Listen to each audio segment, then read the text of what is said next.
Okay, today we have an integral which has never been properly done on YouTube, and I'm pretty happy that I managed to figure it out myself.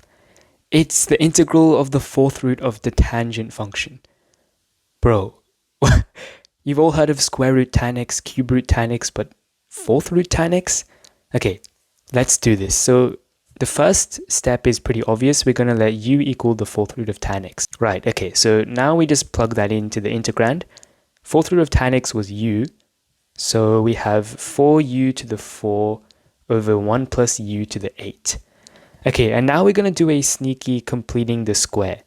We can rewrite u to the 8 plus 1 as u to the 4 plus 1 squared minus 2u to the 4. You can check that for yourself. And now we can write this as difference of two squares actually, because this thing is just square root 2 u squared all squared. So now we have this sort of factorization going on. And obviously we're going to do a bit of partial fractions. And we see a lot of u squareds appearing, so maybe we just let t equal u squared. Keep in mind, I'm not going to change the du, okay? This is just to make the integrand look clearer. It's not for any actual, substitution. Now we have a partial fractions to do.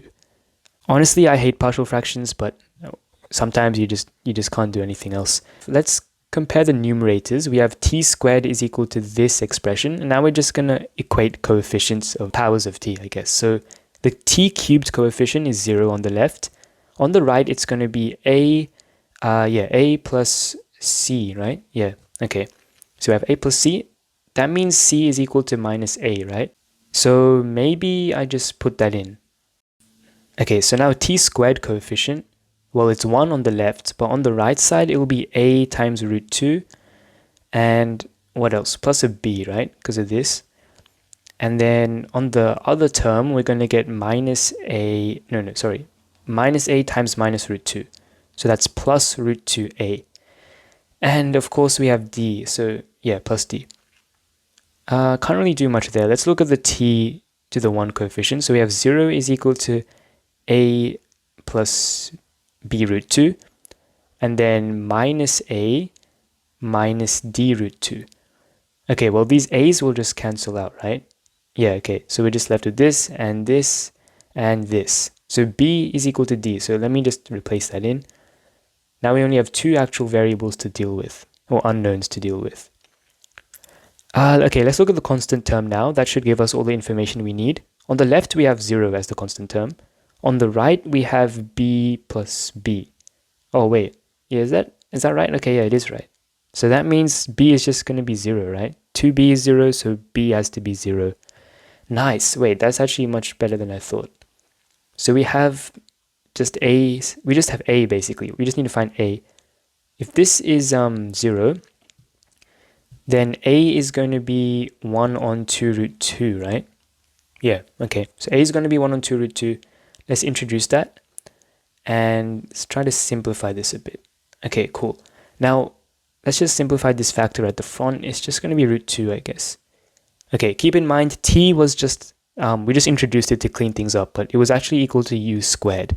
So let's put that in. We're going to use some sneaky tricks. Firstly, we divide by u squared. And then we use the fact that you can write u squared plus 1 on u squared in these two different ways. You can write it as u plus 1 on u all squared plus a constant, and u minus 1 on u all squared plus a constant. Okay, so we have two integrals to do, and we're going to use these sort of factorizations. So firstly, this is I1 and I2. So what does that mean? That means I is going to be equal to I1 minus I2. So let's look at I1, and then we'll do I2 a bit more quickly once we've done I1. So I1 is this. So let's look back at the factorization sort of thing in the denominator. What's the derivative of u plus 1 on u? Well, it's 1 minus 1 on u squared. And the derivative of u minus 1 on u is pretty similar to that. If we could write this in a certain way, let's see. So we can do 1 plus 1 on u squared, and then plus 1 minus 1 on u squared. Just take a moment to check that this matches. And now you'll kind of see why this is good, because on this left one, we can use the first factorization. This was just going to be u minus 1 on u all squared plus 2 minus root 2. Yeah. So now this first integral, we can just do a u substitution, or maybe not u, or maybe a v substitution or something.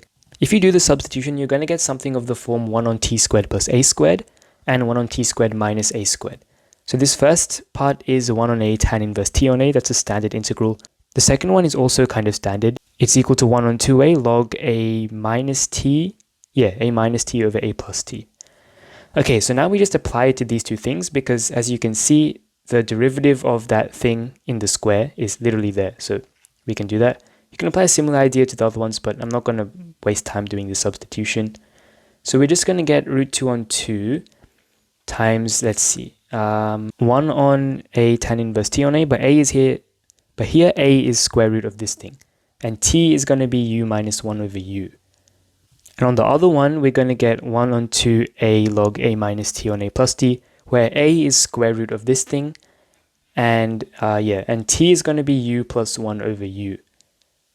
Okay, this is already a monstrosity. But so that's kind of I1 done. Let's look at I2.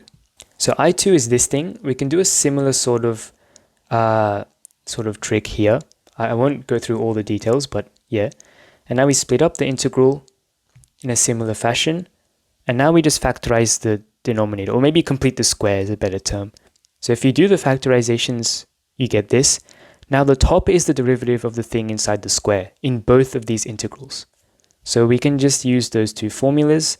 It'll be root 2 on 2 times 1 on square root of this thing, inverse tan u minus 1 on u over the square root of that thing, right? Which is just here.